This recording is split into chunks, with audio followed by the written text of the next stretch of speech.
We're here today to give the history of vocational home economics, especially in Oklahoma. I'd like to introduce to my right Joyce Thompson.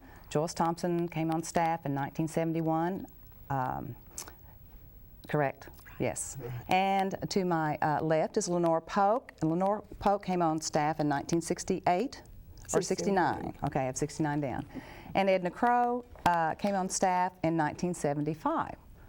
So we have quite a bit of history here with us if we can get started and do some reminiscing and think about the good times and some of the major things that might have happened that affected vocational home economics, some of the name changes and some of those types of things. I first met, I'm just going to bring this up and then we may start backwards. I first came on staff in '79 and did some rooming with Joyce and Edna until my place could become open. They were very, very welcoming to me. That change came about with the move to Stillwater from Oklahoma City. Now before that time, I think, Joyce, do you want to kind of start with before that time, or Lenorah, as far as where home economics was located and the role in vocational education in Oklahoma? Well, I came on the staff in 1969, and we were in the Malco building, but they just moved into the Malco building from being in the rotunda down at the Capitol, and then we moved. Anyhow, that's how we got to. Okay. That's when we came into the Malco building. Okay. And then we went from there down to another business area. Okay. In Oklahoma City.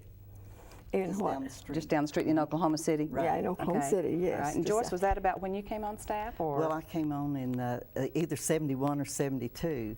But when I first started teaching home economics at Worcester, the state office was out on the ledge of the rotunda, and there was just a rail around there, and the division for the offices were just made with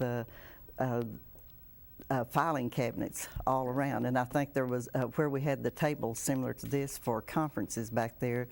They had that was the only place that had any privacy at all, and they had put the filing cabinets against the rail of the rotunda so that they could go back there and be less disturbed while they were meeting, block off the noise and all. But and I couldn't remember if they moved to the Will Rogers building before they moved to the Malco, but Lenorah says they did not. So that was a very similar thing. It was one big room, and we had home economics and health occupations, and Jim Robler and Hank Jacobs and them were up there with us, and then we had Bill Phillips and then later Dr. Bob Brown as our Oklahoma City coordinators. As Oklahoma City coordinators, I thought some of that was adult ed. Was that just? Well, we had adult ed. I forgot them. And those basically, each time you're talking about a move, you were basically moved as far as altogether. Those particular divisions, and the rest of the divisions were in Stillwater. Is that right? That's right. Okay. Okay.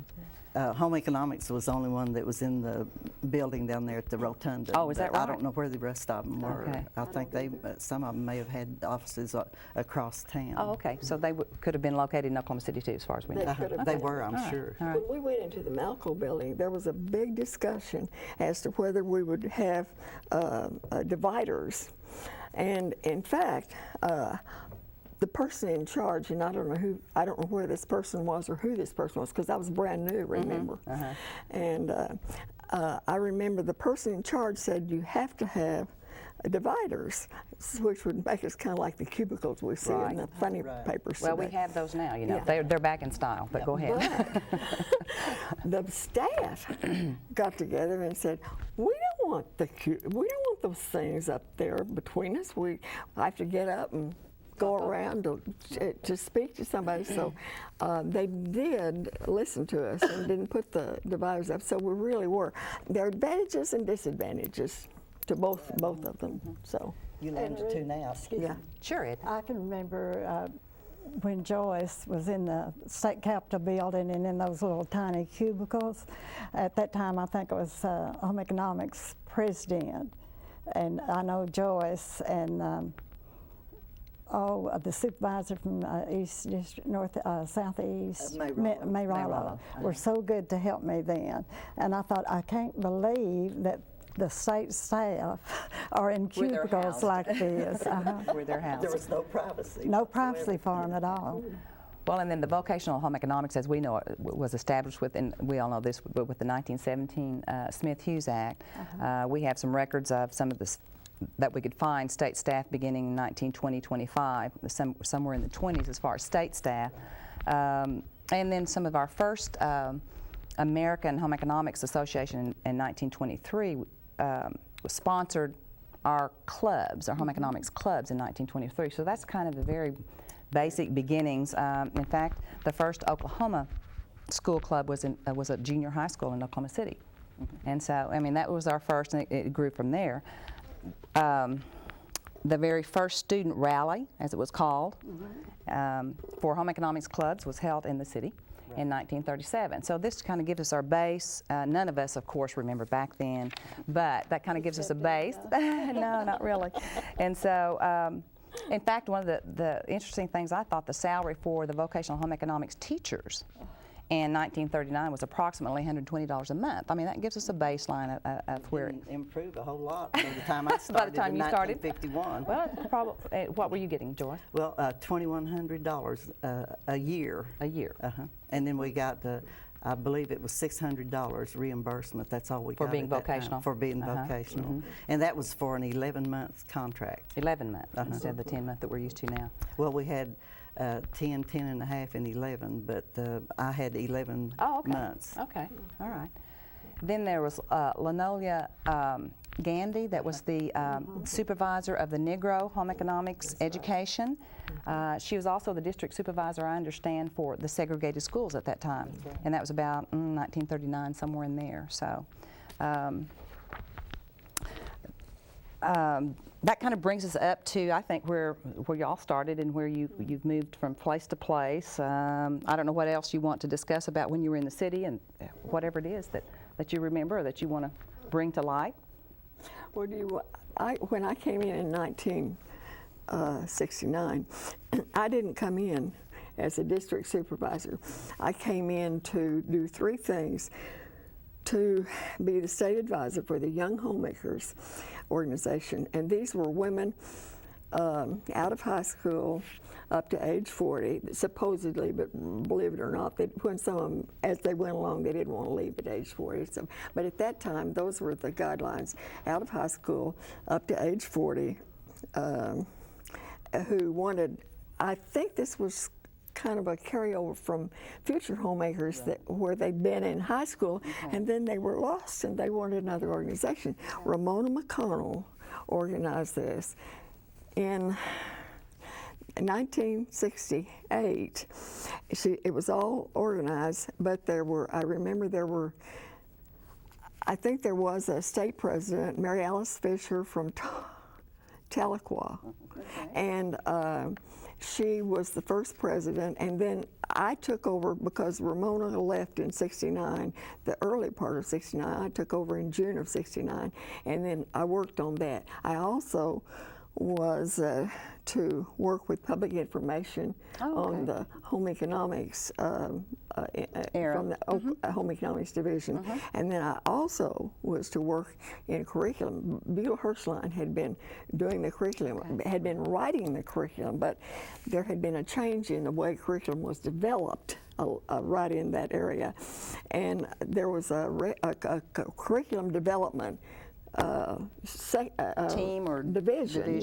Okay. who did the curriculum development, and then so I was to work with them kind of a in liaison. relation to home economics. We still do that, some of that, same way. Okay. And then public information with Dale Cotton at the time, and Ron.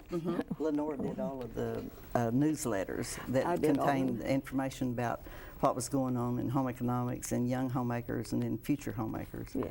And you know, that really is needed. We've not had that as a separate division since I can remember. Maybe Edna, you did the FHA newsletter, but Esther Lee Ramsey was one of the first ones that I knew. She came down to Hollis to do a report. and it takes almost, you know, one of your, I'd say, third of your job time or whatever, but right now it's just done whenever we can work it in. So we're not doing as good a job, I don't think. Ron, of course, with the marketing of the department as such, I think we'll all be included in that. But it just takes a lot of time. Joyce can attest to that. We started with some of the first newsletters for the organization, and it takes a lot of time. I know Edna worked on the FHA newsletter. I don't remember when I went from having those 3 jobs to being a district supervisor. Joyce, was I a district supervisor when you came into to the office? No, you were still in that position, but Mr. Killian was the one that told, I believe it was after Nidra started as state supervisor, that he wanted everybody to have responsibilities out in the districts. Okay. And Well, I was out in the district a lot in these Yeah, other but it's jobs. but you were assigned to a specific district at that time, and that was his decision for us to do that. And that probably was across the board with the divisions. I don't, Right. I guess I didn't remember. I don't remember that. I just remember it because it was quite a change for you and Wanda Wilson Wanda both, Wilson, because so Wanda wasn't either. she was occupational at remember that that. time, and she had to take over consumer and homemaking and So occupational. we both became district supervisors.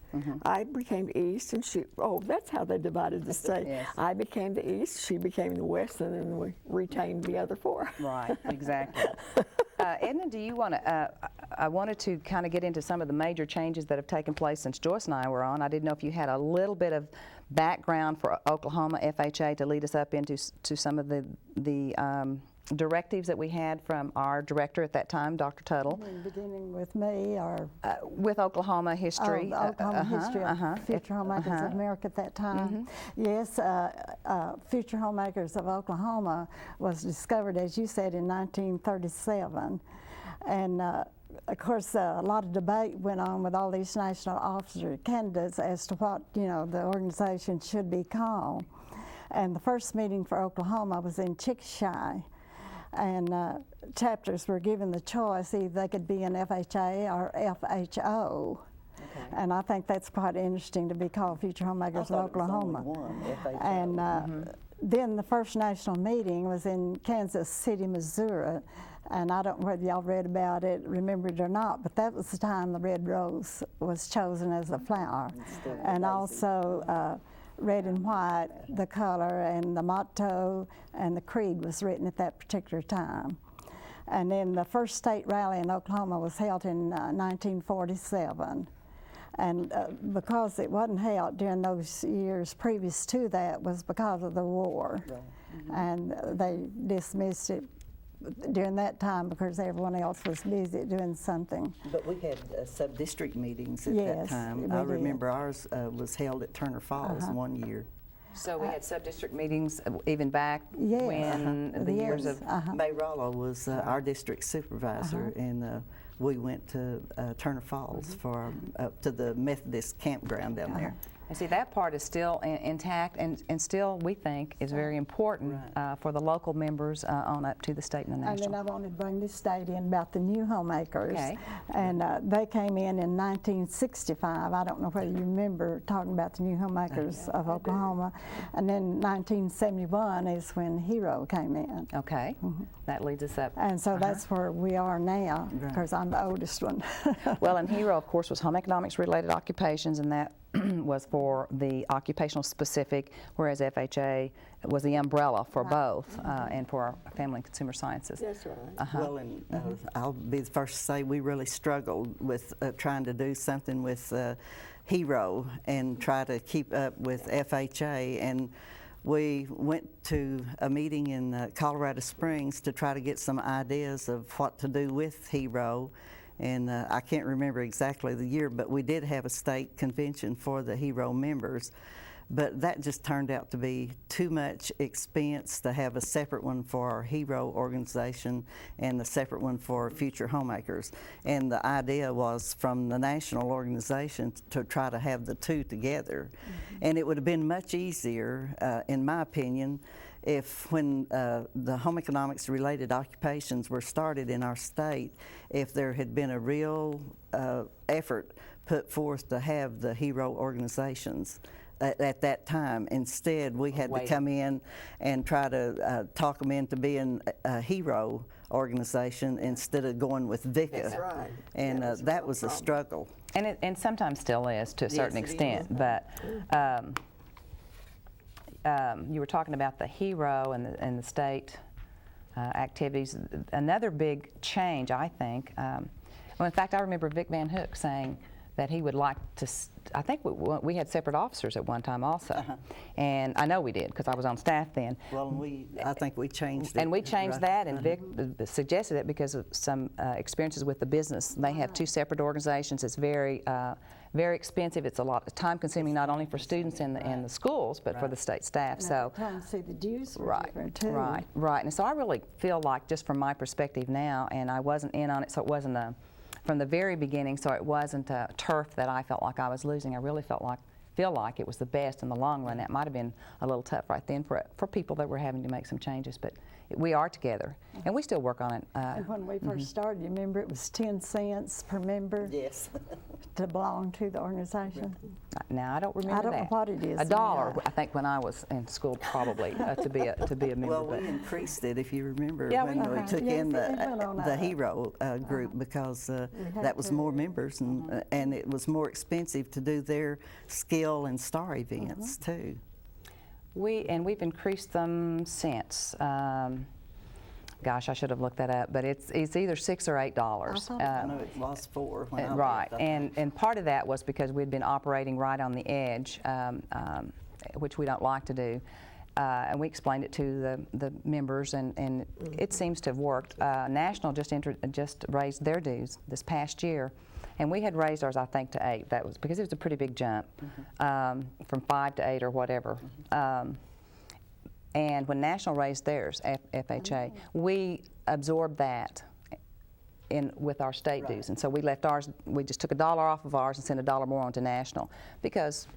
And that was, that kind of helped the members to feel a little bit good about it. So we've done some of those things. It was $4 when I left too, Joyce. Okay, Yeah. so another thing that, Joyce, I know you remember this, when we were talking about, or when we were instructed to, or you were instructed to by Dr. Tuttle, to have some competitive events for our occupational specific people? Well, for all. This was right after Nedra Johnson died, and so we were called into a Monday morning meeting after the Monday morning staff meeting, and told some things that he would like for us to do, to include some things with our future homemakers and our hero chapters that would be competitive events. And we kept trying to tell him that at the national organization there was no competitiveness, and he said, I don't care what the national organization is doing, we need to have competitive activities for our students, because everyday life is competitive. And so needless to say, we got busy, and that's when we tried to start with our hero chapters and keep them separate with the skills event. And the first time that we had skill events at the state meeting was just for the hero chapter members. But that took all hands and the cooks in order to even see those through. Do you remember what year that we had the first? Because we look back on some programs, and I'm thinking that it was 1982 or... It was 81 or 82. Okay, 81 or 82. Right. We're missing a program, I think probably the vital program, and we did call it skills at that particular time. Well, at that time, all we had was hero members involved in it. And then we thought, when he was insisting that we have competitive events for FHA, well, we started in writing some star events before the national ever was doing anything toward competitive events. So we had star and skill events both at the 82. Right, at the 82. And see, when I was looking at that, I was thinking, well, I know that we had some competition before national. In fact, they used a lot of our contests as a pattern, or looked at them. And I think the very same thing happened when national FHA was organized. They used Oklahoma's organization structure to develop their national structure. So we've been strong in areas ahead of time. Some of our teacher educators went up there to work with them on FHA activities. Because and they'd all. had they'd already had those experiences and expertise. So I think that shows that Oklahoma has been a leader not only in other areas but in home economics as well, and in the competitive events. I do remember that one of the things that I remember that Dr. Tuttle, we were getting quite a bit of flack from National. Joyce, you remember that? Yes. Some phone calls and some pretty hot phone calls, and I was not very popular.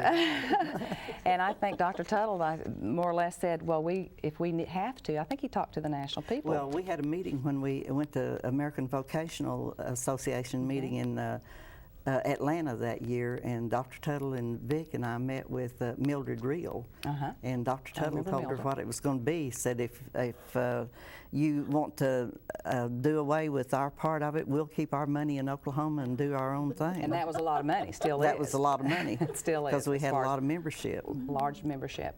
I think so we had to get busy and get some things going.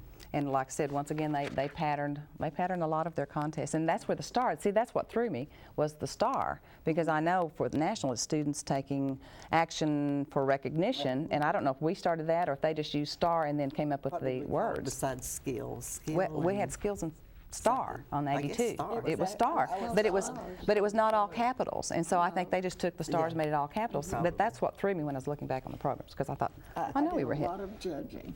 Yes, yes. Because, but I was not here. There was no competition of any kind in 19. I was here 10 years. So not till 1981 or so. It was after Nitra passed away in '79, and then you might say the middle of '79, I guess, is when. No, let's see, she died in '80, didn't she?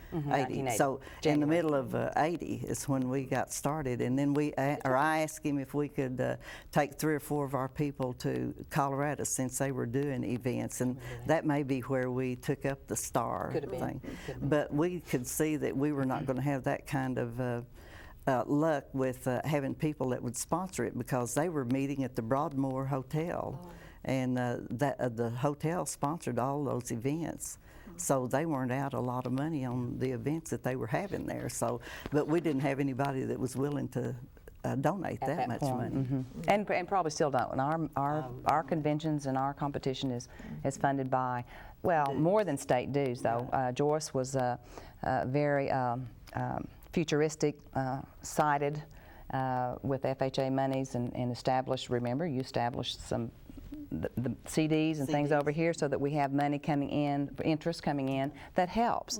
And we have that backing then for times of need or whatever else, and which I don't think we'd had before. Well, we Joyce. had that before. Even Martha Frizzell had CDs. Well, it seems to have grown. And maybe, Yes, it has. maybe see, that's my misconception, perhaps. Many of the competitions, when they started, were at the universities, because not at hotels, because I went to Central State University from the State Department. I started teaching there, and I think that's why I was involved in a lot of the because of the facilities. Yes, and that was good. It was good for everyone. Well, the first year we tried to have all of it at Oklahoma City, and I tell you, we were lucky to get the judges that we had, but it was just so cumbersome to try to take care of everybody that was interested, you know, and there was some that needed to be weeded out at the sub-district level, and then some at the district. But you know, when you're starting out with something and it's a mandate, well, you've got to get something going. And after a while, I talked to my staff and I said, we need to think about taking this to the sub-district level. And I met a lot of resistance, but we finally made it at the sub-district, and that's when we went to colleges and different meeting places around the state. To have it at the state Right. level. Well, even the sub-districts are at some of the universities too, still, continue to be for that facility. Lots of them. And you know, that another good point on that, which maybe hindsight, maybe we knew it ahead of time, or maybe Joyce knew it ahead of time, but we have much more involvement from that many more members, because they start at the local level. Most of them will have a little bit of a competition before they go on to sub-district. Then from sub-district, Joyce, you remember we went to district. So that, because the state kept growing, so now we have 5 in most of our areas that start from sub-district to district. So we'll have 5, which still is, we have this year, coming up next weekend, we have 511 participants in competition has grown here. So, and that's more than probably we can handle, but we can't handle any more contests. We're kind of doing like national now. Right. As if a new one is introduced with our occupational specific, or even from our family and consumer sciences, if they want a different, then we have to give up something, because we only have so many staff members and volunteers and et cetera that can share them, plus space on campus. So, you know, it can become the tail that wags the dog if we're not careful.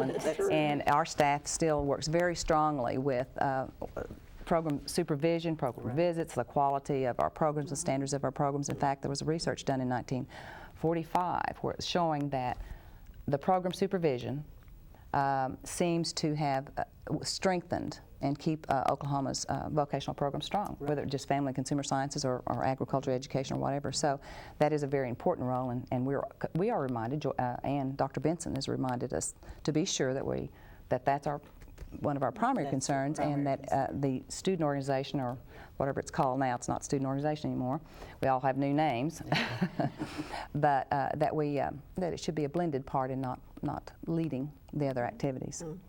In fact, another big happening after the HERO, or about the same time when HERO or the competition began, our Joyce, you were state supervisor when our state home economics teachers formed a formal organization.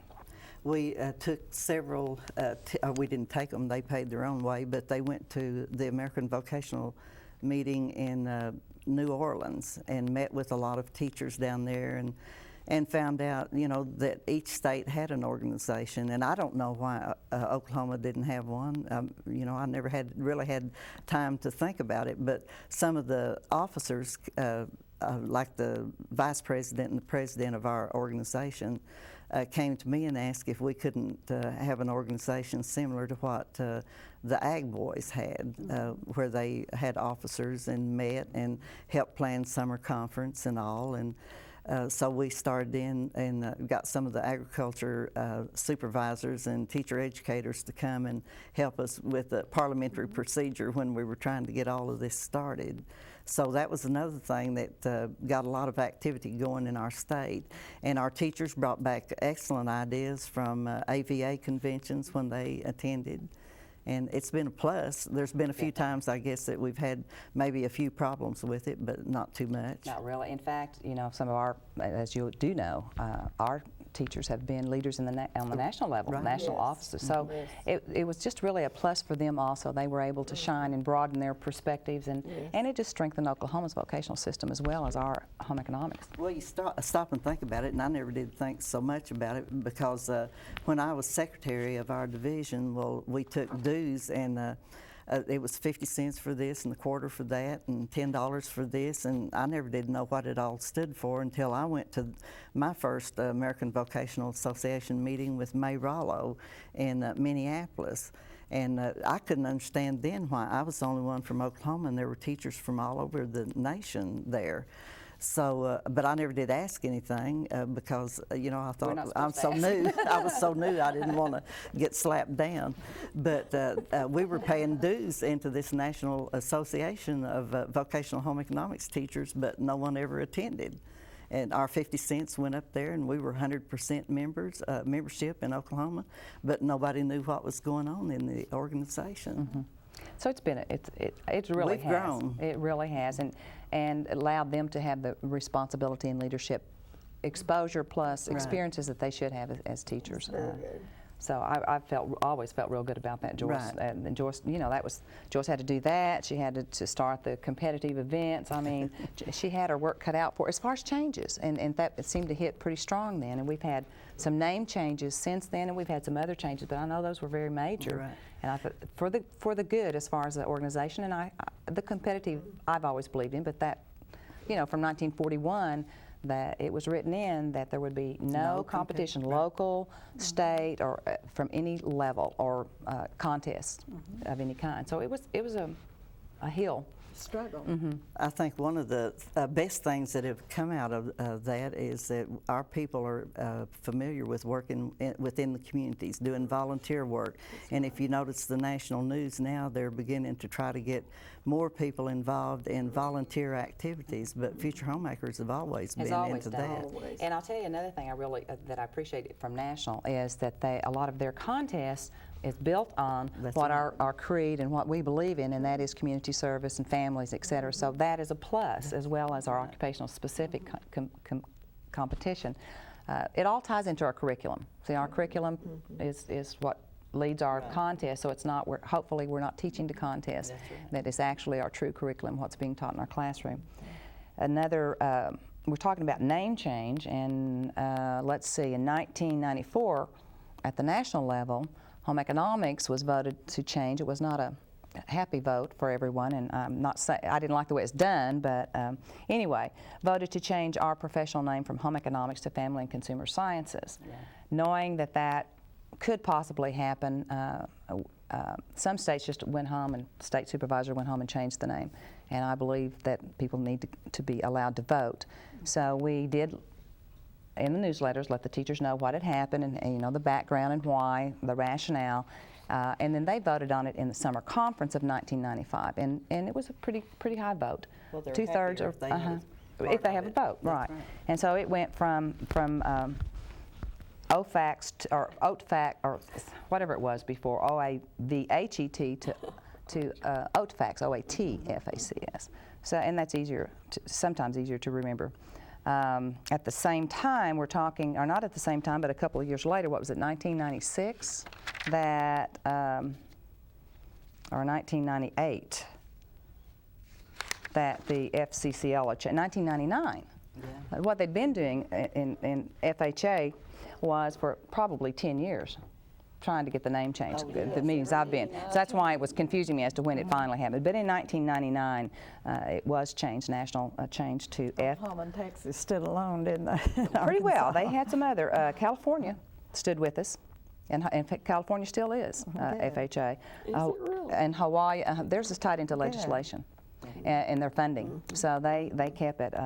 But anyway, the new name is Family, Career, and Community Leaders of America. It still ties in with, brings the career in, which we are strong in, but also keeps the community and the services. We shorten it to FCCLA.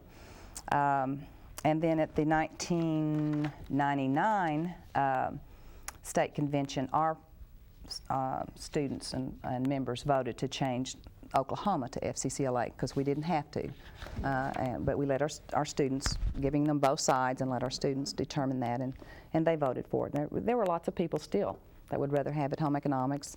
Lots of people still rather have it FHA, but I'm getting used to it.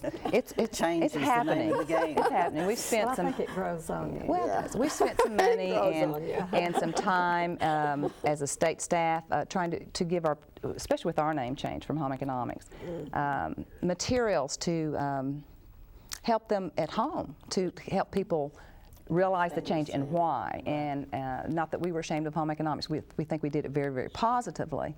Some of the name changes in some of the other states, I'll just tell you because I was there when they were all talking about it. Well, home economics in some states had a bad reputation. And so they wanted to change the name so they felt like they'd get better enrollment. Well, and they said the same thing about FHA. Well, we all know that just changing a name is not going to do it, and I think those states probably still are not succeeding. The reason we didn't need to change, we had a very strong reputation, very strong membership in both. And the change has been all right, but we've had to spend some money that we probably wouldn't have had to. But I think it's good. I think the young people, it's good for the young people to have a But that different one name. standard name is good because I was at the university level, and the universities changed their department names, and all over the United States, every university had a different department name. And the reason they were doing that was because they wanted the name change, and we couldn't get national to come together and make a change. So it was too late. United again, so to speak. We still have some departments. Excuse me, that's what I started to say, what Lenorah said. At all these beginnings, so many states had already changed Future Homemakers. It makes it hard. Yes, yes, and because there's another thing about 5 or 10 years have been, and some of the states just went ahead and changed on their own. Some of the departments went ahead and changed on their own, and then it's hard for them. Understand what they were talking about. So the unity doesn't show. Plus, I think it's hard for them then to go ahead, because it takes money to change all the things that have to be changed with that name on it. Yes. So we've lost a little bit, but I think we'll get it back. But it'll take more time than it might have been, if we'd done it a few years earlier. We might mention too, and I may get thrown out for mentioning this, but all of this change was taking place the year after we moved to Stillwater. You know, we were in Oklahoma City, and we're used to dealing with everything in Oklahoma City, and they came to us and said we was going to be moving up here. And we had 2 choices. We could move and be happy, or we could stay in Oklahoma City and find another job. So we moved, or most of us did. Some did retire and take off. But, and I dreaded, I was probably as bad as anyone, not wanting to move to Stillwater. But once we got up here, I realized that the move was the best thing that we had done. We became a part of the whole State Department, and we had people that we could depend on to do things that we didn't have in Oklahoma City, and we became a friendlier bunch with the rest of the occupational divisions as well as the support staff, and I think, you know, there's been a lot of pluses that have come out of that. Well, that was the year, that was where the opportunity came for me to come on staff, was because one of the, Helen Jensen had decided not to move, and I remember Helen when I was a student in home economics, when she came to supervise Rubina Reeves, that was my teacher, and then when I moved back to the state to teach, Helen was my supervisor as far as that way. So I felt honored that I would even have the opportunity, not necessarily to take her place, but to at least that position was opened, or a position was opened when she decided not to move up. And I think I listened to the people that did move, and it was a change. Change is always tough. But the other thing was, I think that the other people started learning what home economics was instead of the stereotype that they had. So it's been good. Yes, it's been good. Sometimes our bosses know better, you know.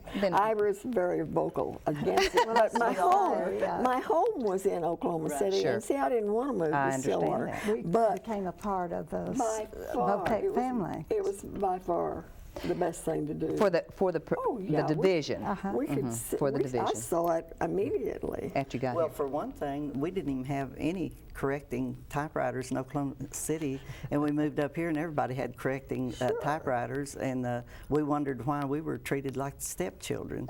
But immediately we started getting new typewriters and new equipment and trying to get up to date with the rest of them. I think maybe the exposure, seeing what they had and them seeing what you had, and it was just natural, I think, for some of that. Even though I did have to room with Dale Cotton. I remember that. With Ron Wilkerson. And I roomed with Edna Crow. I did. We officed together. We did. And Gail Scott was one of our secretaries about that time. And she's doing some of the filming with us today, so we've all had some changes. Yes, Dale. Some other things, major or minor, or good things that happened, or good memories? Well, one of the good things that I remember was when my daughter became a state officer. And at that time, Martha Vassell told me that I was the only mother of a daughter that had been a state officer. Not me, but my daughter. So that thrilled me. But after that, it has happened since, hasn't it? And then the great thrill was when Oklahoma was #1 in the United States, and raising funds to have this beautiful room named after them when we're raising funds for Oklahoma. National building. Strong state, strong support in the FHA area and teaching area. Go ahead. Then we started with Golden Circle, and Oklahoma again was #1 in the United States. So Oklahoma has really made a name, I think, at Washington.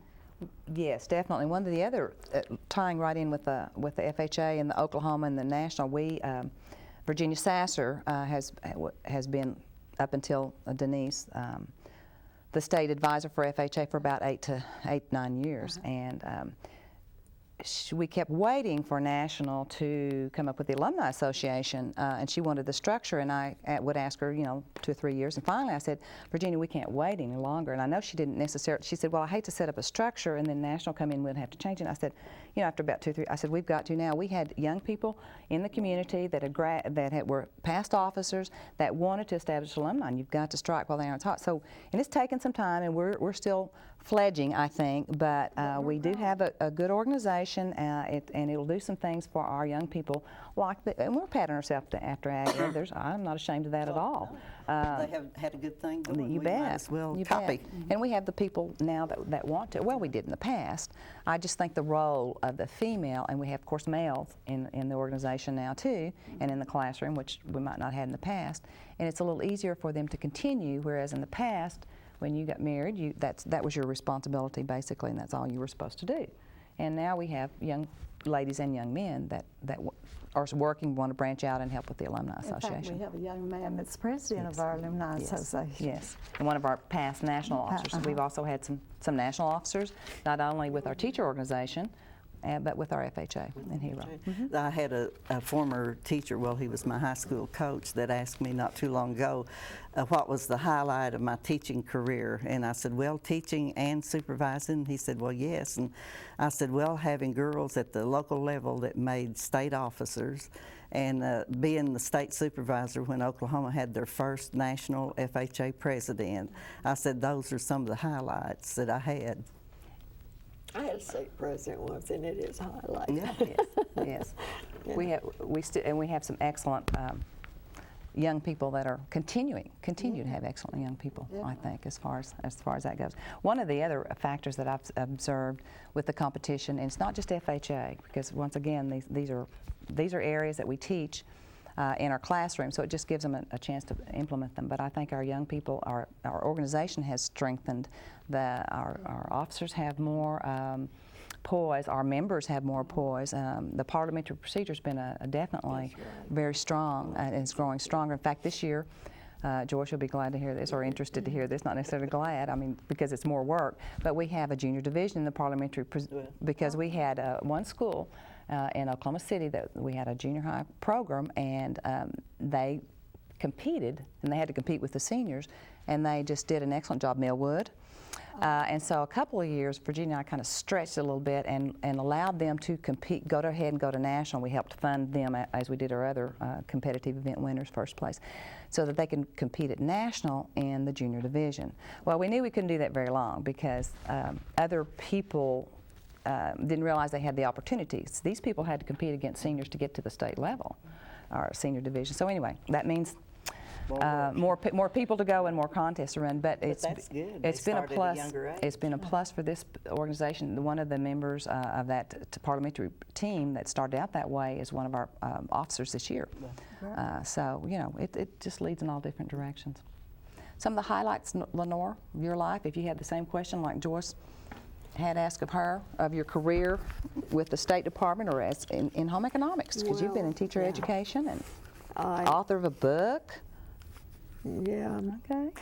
That all, there were many wonderful, good things that happened to me during the 10 years I was with the State Department. Of course, the move to Stillwater was the reason I had to leave the State Department, because my home was back in Oklahoma City, and I stayed up here a year or two, and then decided I need to move back home. And but my 10 years with this department was wonderful. Well, but it also strengthened your ties as a teacher educator with the division. Oh, yes. You know, Candy Siebert was on staff here now. She's at UCO's. That's right. Working. And since we'd worked, in fact, she and I officed together. Edna for many years, and so we know each other inside and out, and it's just real easy to work with people that have had that connection and gone somewhere else. We just still have our ties. I wouldn't have. The curriculum, the job I had as curriculum liaison person was the very thing that led me into the writing of the book. Writing the books. Because see, you become knowledgeable in certain areas, and we were light years ahead. I'm serious about this. Yes. In this business of behavioral objectives, setting this, and then you know when when I came in, that's where we were. We were doing this very organized in a very organized manner, and of course, then that put me ahead in the textbook. Area, because I could, and then of course, the State Department of Education, the overall state, went to behavioral objectives, and we were already set. Well, and we've talked about everything except, you know, our whole State Department went with management by objectives. The State Department of VOTEC went. I don't know if we went before the whole State Department of Education in Oklahoma City or not, but anyway, we started with management by objectives, and then I think before I left, well, it was performance appraisal, but it was all the same thing. But that improved all of us. It helped us, and you know, they yanked us out of a classroom and said, now you're going to be a supervisor with no supervising at all.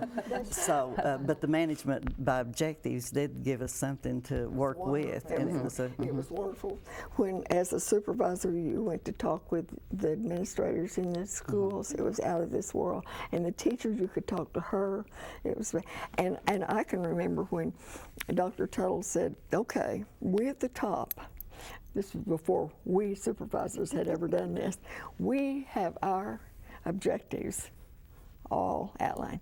Now, we expect you to do the same. And then it went from the top dog to us, and then it went from us to the teachers, and that helps them a lot too. And by then, they were about to catch up with us in the state.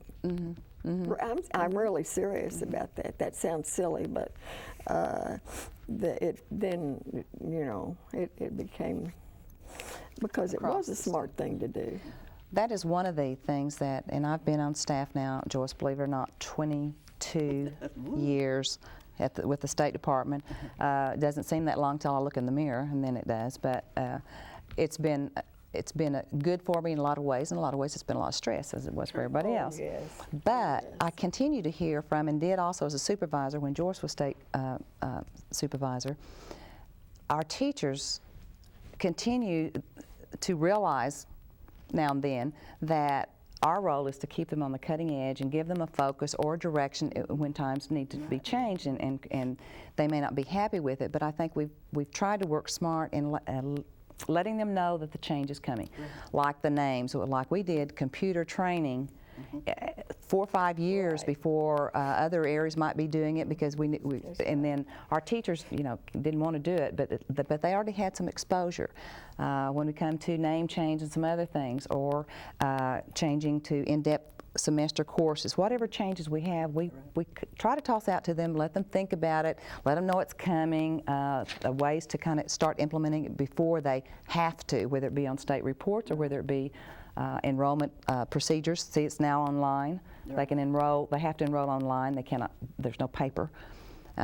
So they do appreciate it, even though at the time they may be dragging their heels, just like we do. Just like y'all were talking about the move and the name change. I didn't want to change for home economics because, but you know, so I think it all works around, like you said. Excuse me. Go ahead. I think another plus that came along about the time that I came on staff and was the VOTEC evaluations that Dr. Ralph Ross and Larry Catherwood. I didn't know it was that new. I just came on, it was there. Well, it started about in 71 or 72, and in fact I was in on the first bunch, and leave it to me to draw the lot of having the first VOTEC evaluation in my district, and I hadn't even been out there to visit the superintendent and the principals. Because you were new? Because I was so new, and we started in September, you know, and school started in September. But anyway, we went to Bryan County. I will never forget it, and all of my schools down there were like ABC. Atchley, Blue, Boca Cheetah, Colbert, Caddo, all those. And we broke up in teams, and we thought we'd outsmart the teams because they were having 4 of us go to a school and spend all morning, and then all 4 of us go to another school and spend all afternoon. And we decided that we could do it a little faster than that, so 2 of us went to home ec and 2 went to VOAG, and then, you know, we could make 2 schools in one day. But that was a big help in getting new equipment and updated departments, and even the teachers agreed with that because they had asked for things and never received. But when we sent back a report of our visit, and we did visit before we left the superintendent and principal, and told them what needed to be done, but we also mailed back a report. And we started seeing new equipment in departments that really did help. We had the established standards, which I'm sure were there before, but with a formal evaluation, the administrator maybe had not seen them before. I mean, they probably were there on the shelf when they'd been received, but maybe had not had time to go through them. So, you know, anything with a little structure to it, and sometimes written, That's right. seems to help. It helped the public school administrators to see what actually Exactly. Goes on in those programs. Yeah, instead and of, what their teachers could do, you know, To make it better. Yeah, to make a better program. It was really great. Well, you know, we're not doing those currently in the high schools. I'm trying to think when, Joyce. It's probably been 6, 8, somewhere in that range that that we still do them at the tech centers. But it was, for whatever reason, we're not doing them at the high school level. And we can tell as supervisors, program specialists, we can tell some loss there. But of course they're still supervising, and we still have the things in writing that help. And we've had some technology upgrade grant monies, so for the last 4 or 5 years, if not longer, somewhere in there, and which is badly needed because we haven't had new equipment money forever. So we're seeing our departments once again getting, well, some of them still had their equipment, I'm sure, from some of them from the 50s. You know, some ranges never die. They need to, but they don't. So some of that type of equipment, plus the computers and things that are needed in the programs, we kind of stretch it. We have a lot of baby think-it-overs. Those are very expensive, empathy bellies, and plus then the teaching resources, the programs, computer programs, whether it be for housing, which can show, you know, you can put that whole color in that room and decide, oh, that's too dark of a green or whatever. Clothing, with the computer programs, you can show them exactly why a tall, thin person shouldn't wear the vertical stripes, you know, because they can see it right there, or even the different hairstyles that might go. So it's a lot of fun, as well as saving a lot of time for people. And plus, that's the way these young people currently already probably are at home. I mean, they're using that computer to shop, to find all this stuff, and so I think we're still trying to stay on the cutting edge, not only with teacher training but teacher equipment. So, and I know that's what y'all were doing at the same time at different. We've just you know, worked at it always. That's right. Now there was a fun time, and I don't know, Joyce, you'll have to. We've had more than one fun time, but I do remember. Was it St. Louis where we were driving around and we could see where we needed to go, and all of us were in there that were on staff at that point. That was Jean driving, though. Well, there was one time when we were driving to go to a meeting, and actually we saw it three or four different times. We could not get off. We didn't know how. We'd make we thought it looked like the same turn. But that was when we were both driving, and Jean was leading, and when we got back to the hotel, Vic was standing there, and he's sort of eyeballing both of us because we had parked the vans, and so we thought we better make up something funny. So we asked him, how much vicinity mileage are you allowed? And then he just cracked up because Jean told him we'd been through the arch and on the south side of it and north side of it. We hadn't been over it yet. So trying to find our way back to the hotel. Do any of the rest of you have just a quick wrap up or some ideas that you want to share? About fun times. I've just unearthed the picture. I'm going through things at my house now. I'm trying to disassemble my house, get things. Are you going to get organized? Well, I wouldn't go that far, but anyhow, I found a picture of Edna and me in a Ferris wheel. And apparently we were at a national FHA meeting, and here we are, and I know we were having a good time because you should have seen the look on our face. I'd like to see it. I'll bring it and show it. Edna? Well, there's so many things, Edna Ruth.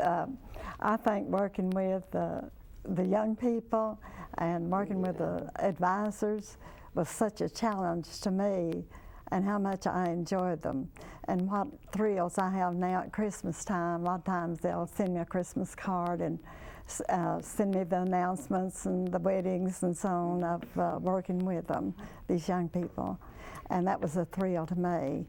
And I can tell you that I really missed everybody when I had to leave, because I really did enjoy my job. I did too. I've had people tell me they wish that they could find a job that they enjoyed as much as I did mine. And I said, well, listen, there was a lot of Friday afternoons I left there singing, take this job and shove it. I think I was right behind her. Well, there's a lot of work to it. I agree to that, but still the association with other people. You wouldn't take for that.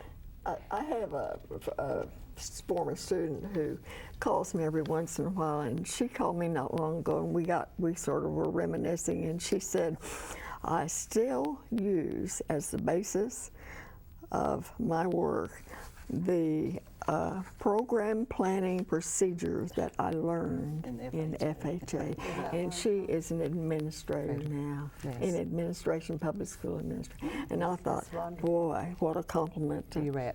The skills that are used in the classroom as well as with the FHA. Well, I think that we've been given a signal, so I would like to thank you, Joyce, Lenorah, and Edna, for sharing with us, taking the time to come here today and share with us. And I think we could probably do another couple hours and really loosen up and come up with some fun stories that we've had. Yes, but I do appreciate helping us to make a tape that will bring the history of home economics / family and consumer sciences from the, let's say, the 40s up into the year 2000, and hopefully there will be some people that will like their jobs as much as we have in the next 2005 or whatever. We have not an aging staff, but at the whole department we do. And I have some people on staff that may go at the same time I do in maybe in a couple more years. So we're trying to recruit some young people that have the loyalties to the department and to our profession. And we also thank the people for being with us today.